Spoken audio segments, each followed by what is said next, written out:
Hey, what's up? Nathan from Method Music here.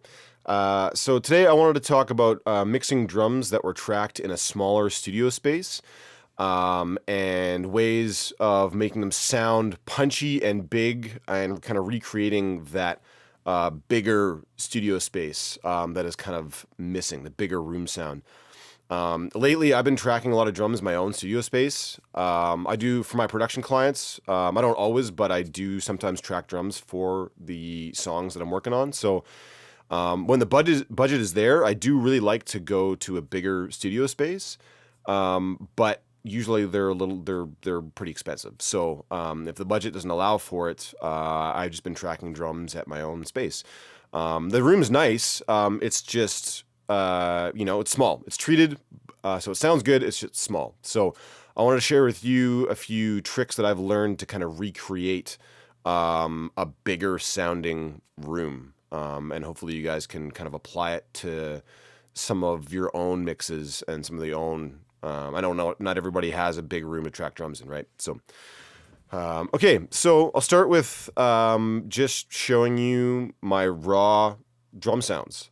So you'll see here that I have, these are my drums right here. So I have the purple tracks are my like effects, so like rooms, my reverbs and stuff like that. I'll get to those in a bit. The highlighted ones here, the red ones, these are the microphones. So I just have a really basic setup. It's in this session, this is a tune that I tracked just for a promo video that I did. And yeah, really basic setup. I got a kick, snare top, snare bottom, floor tom, and two overheads. I didn't even use a rack tom. So the kick is an Audix D6. The snare tops SM57, snare bottom SM57, floor tom is Sennheiser 421. And the two overheads are Audio-Technica 4050s. So nothing crazy, pretty standard microphones. So I'll show you what these sound like, just the raw tracks themselves.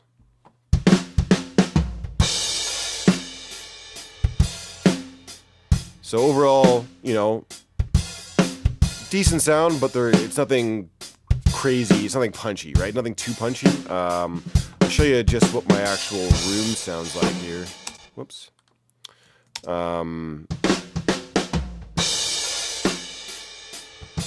Yeah, again, so nothing crazy, right? It's tight. I want to hear something bigger, obviously, right? Again, that's just the raw tracks there.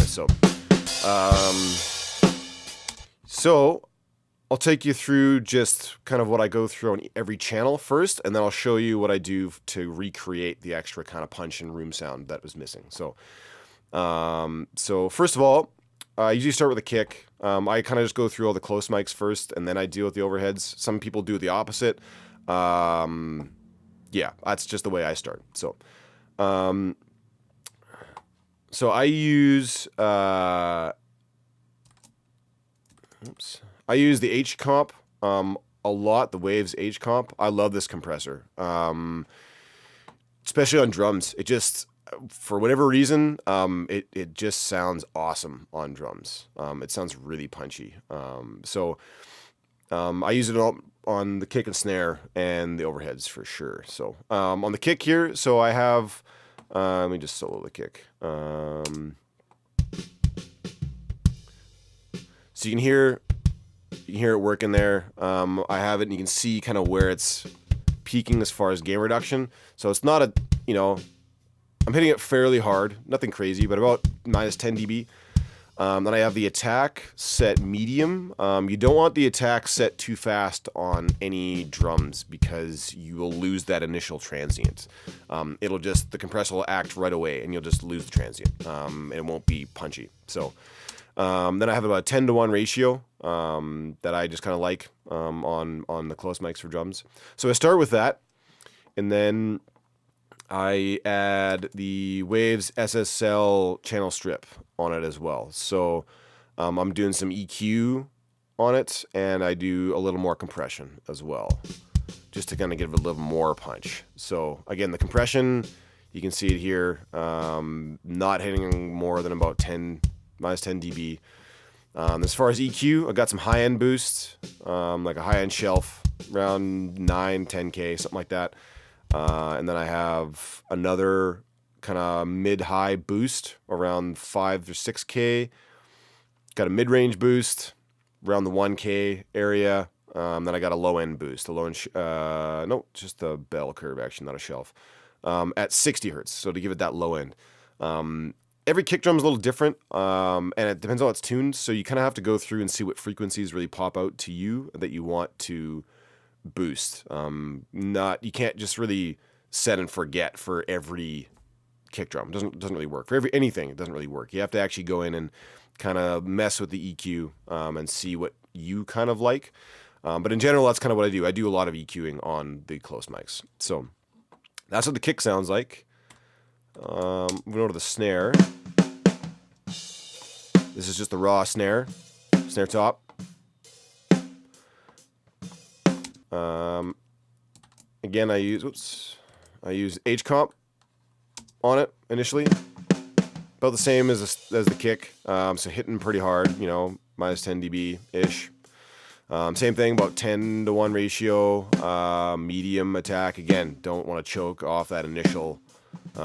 You have it set too fast, it just chokes off the initial transient. So you don't want to do that. Then again, SSL channel strip. I do a lot of EQing on the snare. Yeah, like pretty crazy EQing usually. And my advice is just to don't really follow what the knobs say. Like, who cares if you have to boost something by 15 dB to get what you want, to get that sound that you want? If that's what, if you crank the knob on an EQ and it sounds good, then I don't know, use that. That's the way I kind of approach it. If it sounds good to me, I don't really care what the knobs say. You know what I mean? Like, if I want 15 dB of boost in the high end, well, that's what I'm going to get. So I have pretty drastic EQ. Again, I have some compression going on. Again, not about minus 6, minus 10 dB, something like that. But you can really hear the EQ, right? That's off. So lots of EQ. Some got a high-end boost around 8K. Like I got a shelving it about 9 dB, so quite a bit. Then another kind of mid-high boost around 4, 5K, something like that. Then I have low-end boost, which is really important on snare, I think, especially if you're going after like a big sounding snare drum. A low end, like the low end is a big thing to pay attention to, and like lower than you think too. So I have a low mid, around about 250 hertz. So if I take that away, you can kind of see I boosted a lot. Clipping there. But you can really see how much of a difference it makes, right? Then I even have a bit of a low end boost, even lower than that too, around 120, 115, just to kind of give that little extra something, right? And then I just roll it off the super lows, like about 100 hertz and lower. That stuff I kind of just roll off because you're not really it's just gonna get a little bit muddy. But that low end, like around the 200, 250 hertz, like that's where you can get a lot of like big body out of the snare drum. So it does go quite low.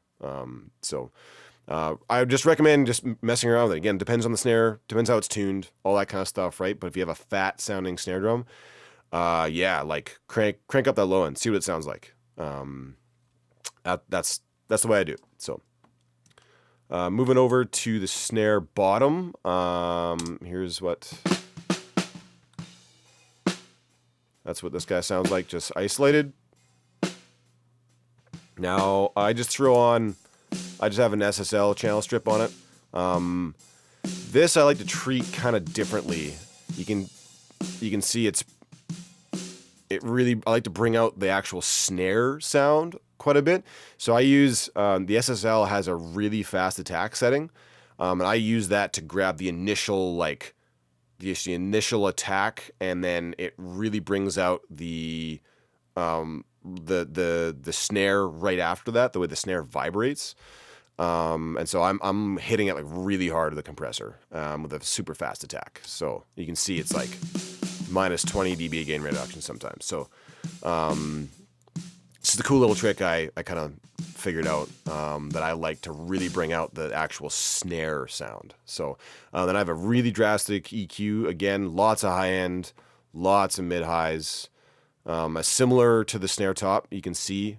And then again, tons of low end boost. I literally have the low end pinned, like 15 dB of mid lows around 250, just to give it a little bit body. So I have the snare drum tuned really low. So I'm just really trying to bring out all that body that is there because the snare drum is tuned nice and fat, right? So, yeah, really mess with the EQ and the snare. It can make a huge difference. So I'll just show you what those sound like together. So it's the two snare mics isolated with effects, right? And this is what they were like before. So pretty drastic difference, right? Now moving over to floor tom. I have one floor tom hit in this, but I'll show you. Where is it here? Oh, there we go. So this is without anything. Let me just put it on a loop here. So that's no. That's just a raw file, raw mic. I throw an SSL channel strip on here, and I give it quite a bit of boost. So similar to how I treat a kick drum, lots of high end boost to bring out that attack. Lots of low end to bring out the kind of the fundamental low frequencies in the tom. This one's a 16-inch floor tom, so there's a lot of low to it. The low is very low as well. So I got it about 60 hertz that I'm boosting the low, and got lots of high-end boost on it. Again, right, like 9 dB at like 10, 9K, something like that, right? Lots of high mids. And I believe a little bit of compression on it, not too much. But 10-to-1 ratio, kind of same thing that I use for a lot of close mics on drums. Then you'll see this is something that's pretty common to do. This is the tom track right here. I cut them because I have such a drastic EQ on them. They often get a lot of bleed, so you can gate them. That's a pretty common thing to do too. I just go in and cut the tracks, honestly, and this is a pretty common technique, especially with a lot of like rock and stuff like that. A lot of like loud stuff where people are playing the drums really loud. They'll just go in and they'll cut the toms out instead of having to ride the volume or instead of having to use a gate. So I just isolate the hit and then I fade it out before the next like big hit where cymbals come in. Cymbals are the worst for bleed, so that's what I do for that. So then I'll go over to my overheads. This is what they sound like. Just take repeat off. Yeah, again, so that's kind of the overall room sound. I always try to get the snare like in the middle between the overhead microphones to ensure that the snare is going to be in the middle of the mix. That's something, a little trick is to measure a cable from the center of the snare drum to each overhead so that they're the same distance apart. Then your snare is going to be in the middle of the mix, which is, to me, that's pretty important. I like the snare to be right in the middle. So that's a little trick to fix that. So, so I throw a compressor on. I like my rooms to hit pretty hard. I hit them pretty hard with a compressor, especially this tune. Again, like this is a big drum sound, kind of rocky, right? So lots of compression. Similar thing again, medium attack. I don't want to choke anything too much with a fast attack. 10-to-1 ratio. Then I add, again, SSL, a little bit more compression, not as much, higher ratio as well. Really adds that extra smack. And lots of high-end boost, lots of kind of low mids. That'll depend on your room. I kind of like to shape it into just a little bit of a hyped room sound. But again, it depends on how your room sounds. So you'll have to mess with the EQ yourself and everything and kind of figure that out. And it's just what you like. Again, I don't hesitate to like crank EQ up because it can make a big difference. So don't be afraid of doing that, right? So yeah, so those are that's all the isolated stuff. I'll show you what it sounds like all together. Let me groups off. So that's just now my treated close mics, just all the mic tracks.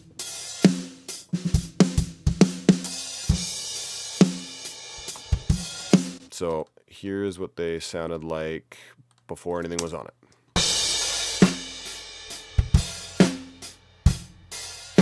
So pretty big difference already, right? Just with a little bit of, well, not a little bit, lot of compression and EQ will do. That is the kind of nice thing about having a tight room too, is that the mics are fairly well isolated. So I can use quite a bit of EQ on them, and you don't have to worry about too much bleed. Like my room is very, very tight, so and it's treated. So that is one thing. If you don't have a treated room, even if it's a small room, if it's not treated and you get a lot of weird reflections, you're probably going to have a pretty tough time. Yeah, like you still need to have a decent sounding room, and a little bit of treatment goes a long ways. Just a little bit to make sure there's no like weird early reflections and all that kind of stuff. So a little bit goes a long way. So okay, so moving on to what I add. So this is where it kind of gets fun. So this is past the close mics. So I'll start with these buses here that I use. So these are just for the kick and snare, and they're like extra compression buses. This is stuff that I use even when I track in bigger rooms to give the kick and snare a little more life. So I take the kick track and I send it through a bus, and it'll be after all this, after the EQ, after the compression, and then I'll add more compression and more EQ, like really drastic. Oops.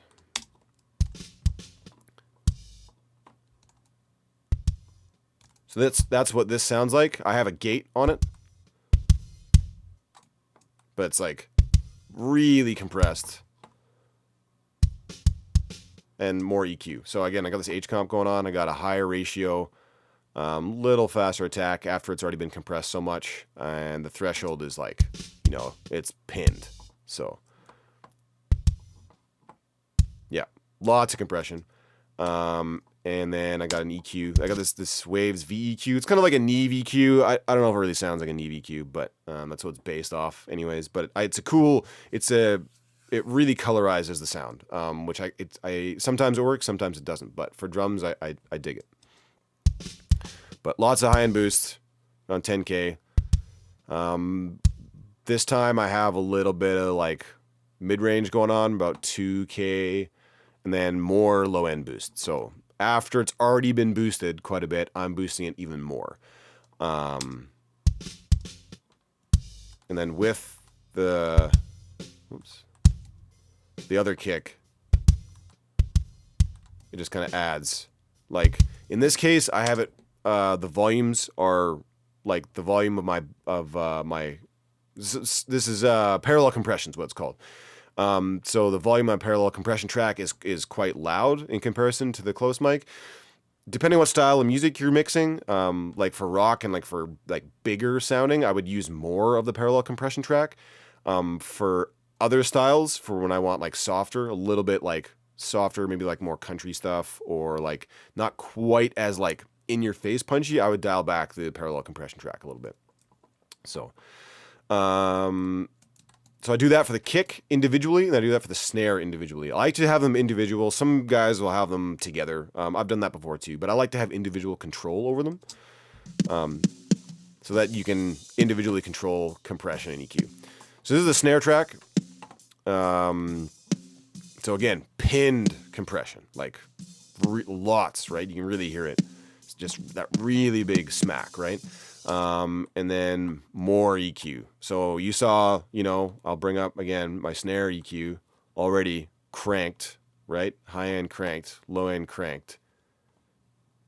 That plus more high end, more high mids, a little more low end, way more low end actually, more low mids, that 220 range. So bringing out that body even more. So I'll show you what those add. Let me mute this other stuff here.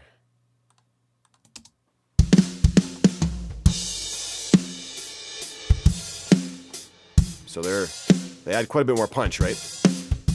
They just really bring out like that life. Like in the snare, you can really hear the breath in the snare. And that's snare bottom too. Snare bottom goes to that parallel compression track. So I got snare top and snare bottom going to that track. So that track's clipping. Whoops, that's okay.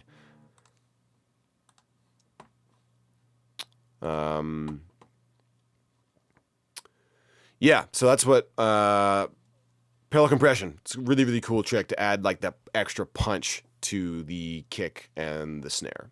So, okay, so I'll get into some of the making up the room sound. So some of the reverbs and stuff like that that I use. Okay, I'll go through the room reverbs first here. So I just use two. I mean, you can use as many as you want. The basic idea of these are to recreate this room sound that is not there, right? So I send everything. I send the whole kit to these reverb channels. So these are just buses in Pro Tools, right?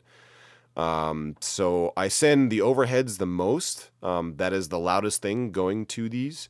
And then kick and snare is probably the next loudest thing going to it.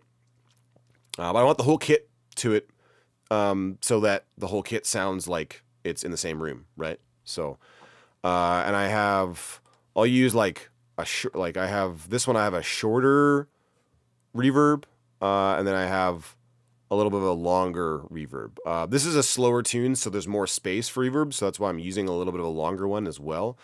Sometimes faster tunes, you don't have that, right? So depends how much space you have in between the hits. That's kind of how I judge how I want the reverb to sound, like how big or how long the reverb should sound. So I'll show you the short one here first, without the compression on it. So I just use the Pro Tools. This is just the air reverb. I even have an old version of Pro Tools, so I don't even know if this is on the new ones. I would assume it is, but yeah, it's just an old version of Pro Tools, but the reverb is pretty good. I just have a large studio emulated. That's the type of reverb it is. And I have all sorts of controls to control like the room size and then the length of the reverb time. And you can control where the balance of the reverb is, whether it's like up front or in the tail. And it's got a high-end cut on it, because the cymbals can get a little washy. So there's lots of adjustments in it. That's why I do really like it. And you can really play with it. Like, you make the room bigger, smaller, right? That kind of thing. You make the reverb time longer, shorter. So, kind of keep it at something like that. It just kind of, it's not too over the top, right? It's just kind of a fairly natural room sound, right? So that's kind of what I want to recreate, because I don't want like this. Sometimes you might want it, but I don't want this like crazy huge room sound that sounds artificial. I kind of want something real. That's the kind of the whole deal of what I'm trying to do, right? So I'll kind of try to dial something like that in, and then I would treat it like a room mic, or a stereo pair of room mics. So I compress them. Again, this H comp is great. So I pinning them pretty hard with compression. So high ratio, medium fast attack. Yeah, threshold setting, so it's hitting quite hard. Then you get that kind of that room punch, right? The second room, again without compression here. So I just have this large studio setting again, so the same sound, same type of sound, so that it's kind of sound, again, the two reverbs kind of sound like they're in the same room, just one's like way farther away. So I have my room size, reverb time, set, just bigger. That's all. It's pretty much the same thing. And then I compress it as well. Similar settings. This one I actually have a slower attack on to give a little more of the kick and snare through. So that's all.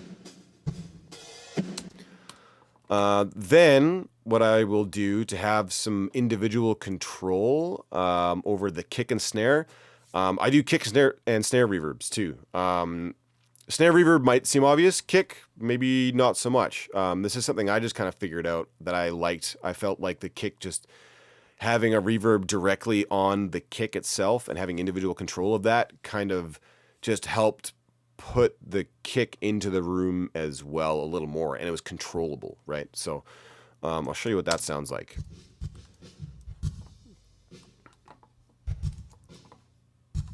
So again, it's a similar setup. Similar room size, similar reverb time, right? And then I compress it, and it just gives me a little bit of that kick room sound. Just to make sure the kick sounds like it's in the same room as the rest of the drums.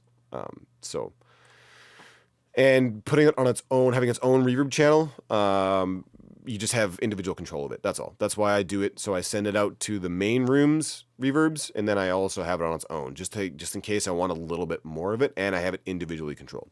So I can individually compress and EQ it if I want, right? Same with the snare. I'll take off compressor.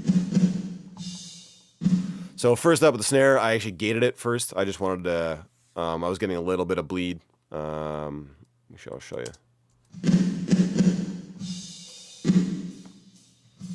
So I just threw a gate on it. That's kind of all I want. I just want that, right? That's, yeah. So I might be set a little bit hard, actually.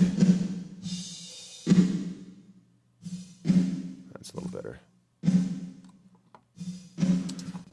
Yeah, and then so I got similar reverb going on. I have a little longer reverb time on the snare just because it's like, again, it depends on the tune, right? But this tempo of song, I can have a little bit of a longer reverb time to make it sound just a little bit beefier, right? So, yeah, then I compress it again as well. I compress everything. So.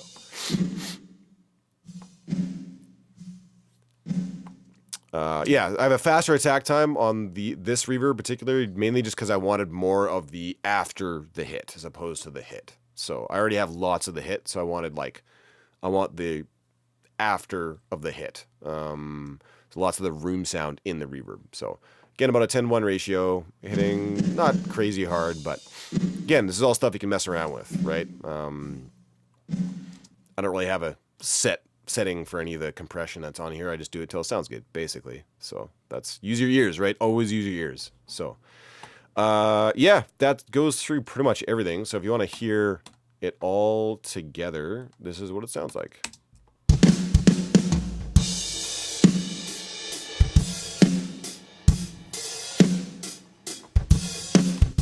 So that's back to just the close mics with the effects or with the treatment on them. And then adding in all the extra stuff. So just adds a lot more beefiness, right? Those parallel compression tracks really add a lot. And then the reverbs definitely add a lot, right? So you can mess around with the volume of them, and sounds like kind of like an actual room, right? Sounds like a bit of a bigger room. Again, without them, really, really tight, really small, right?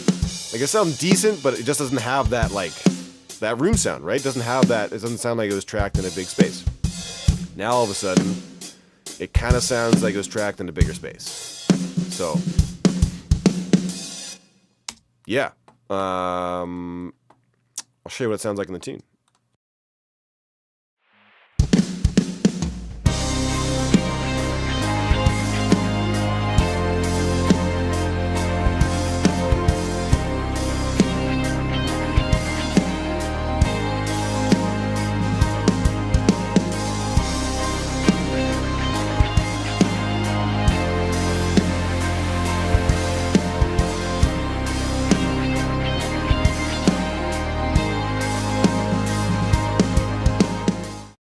Back to what I had as raw tracks. This is how drastic it is. So I'm going to solo that for you. So, again, nothing on them. That's just the mics. Raw tracks from the right from the mics. And then adding compression and EQ and room sound.